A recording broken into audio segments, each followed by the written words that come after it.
मेरी तो समझ में नहीं आ रहा, आखिर एहसन को सायरा से ऐसी क्या हमदर्दी हो गई है, जब देखो उसी के घर में मिलता है। मामा आपको क्या हो गया? अब जानती हैं कि सायरा पर उसकी बीमारी डिक्लेयर हो चुकी है। ये सोचें कि उस पर क्या गुजरती होगी ये सुनकर कि वो सिर्फ कुछ दिनों के मेहमान है। मुझे तो ऐसा लगता है कि हमदर्दी का जो भूत एहसन पर चढ़ा था ना, वो ही अब तुम पर सवार हो गया। तुम्हें पता नहीं ये बात समझ में क्यों नहीं आती? ठीक है वो एक पेशेंट है, मगर जवान लड़की तो है ना। मामा मैं आपको कैसे समझाऊं कि वो बेबसी की जिंदगी जी रही है, उसका वैसे ही आगे पीछे कोई नहीं है। मुझे तो ये भी कहानी लगती है।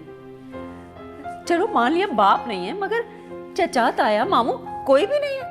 क्या माँ बेटी आसमान से उतरी है? मामा आप इस वक्त कुछ भी समझने के मूड में नहीं है, और जब इंसान ना समझने की कसम खा ले तो उसे समझाना सबसे मुश्किल काम है। ठीक है, तुम अपनी बात पर डटी रहो, मगर मेरा ख्याल वही है जो पहले दिन था। ठीक है, आपको मुझे लगता है तभी यकीन आएगा जब सायरा इस दुनिया में नहीं रहेगी। तुम हमदर्दियां जताती रहो और एहसन को करने दो सायरा की खिदमत, मुझे कोई फर्क नहीं पड़ता।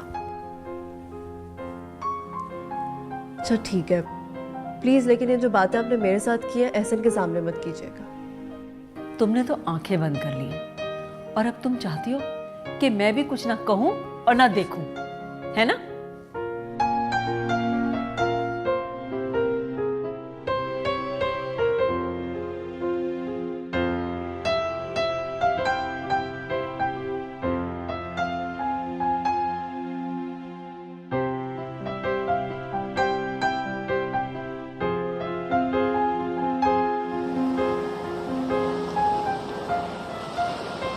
क्या बात है, आज तुम सुबह सुबह आ गई, खैरियत तो है ना?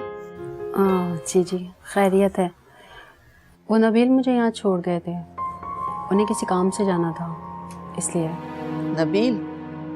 हैरत है, नबील के मूड पर है। मैंने तो उनसे नहीं कहा था, वो खुद ही मुझे यहाँ सुबह ले आए।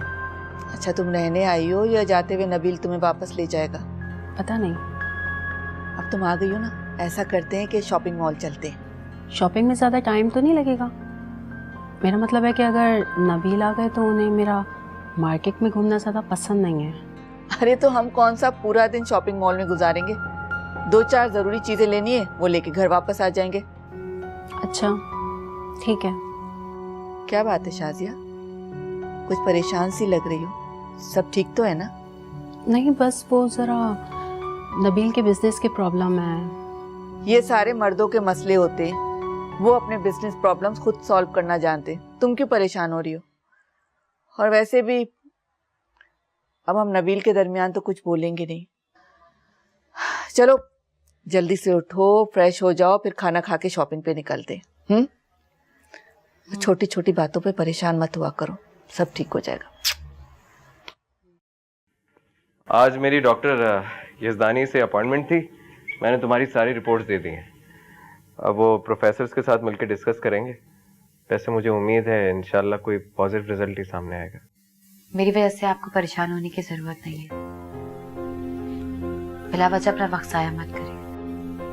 मेरी जिंदगी के जितने दिन हैं मैं वो झेलूंगी। बेहतर होगा कि आप मुझे किसी सरकारी अस्पताल में दाखिल करवा दें। क्या हो गया तुम्हें? घर में रह रहे के लगता है ज्यादा ही मायूस हो गई।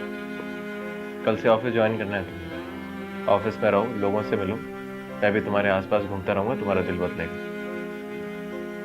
देखो तुम एक पढ़ी लिखी समझदार लड़की हो, तुम्हें अच्छी तरीके से मालूम होना चाहिए कि बीमारी से किस तरह से लड़ा जाता है, ना कि हथियार डाल के हार मान ली जाए। मैं अपनी बीमारी तो सह जाती हूँ, लेकिन जो दुख आपने दिया है ना, उसका दर्द नहीं सहा जाता। सारा तुमसे बढ़कर कुछ नहीं है मेरे लिए, तुमसे ही तो मोहब्बत करना सीखा है मैंने। देख रहा, मेरी दीवानगी तुम्हारी बीमारी को हरा दी।